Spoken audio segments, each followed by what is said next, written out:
Ito yun? Yun? Oo, ito yung maraming pinagkasabang.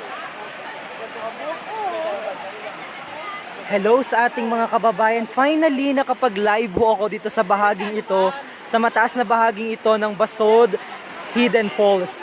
Hindi ko lamang ho alam kung gaano kaganda ang dating ng ating signal ngayon, pero kanina ako dun sa baba, walang signal, pero umakyat ho ako dito sa bahaging ito, meron na pong signal. At ang dami nating mga kababayan na nakikita natin dito sa area. Actually, gusto ko hong malaman ngayon kung maganda ho ang dating ng ating signal o blurred ho baga. Pero don't worry dahil meron ho kitang mga recorded na nakuha dito sa area. Ito ho ang Basod Hidden Falls.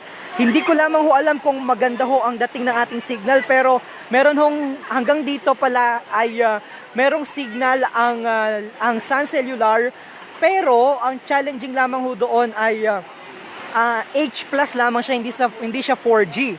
So let me know ho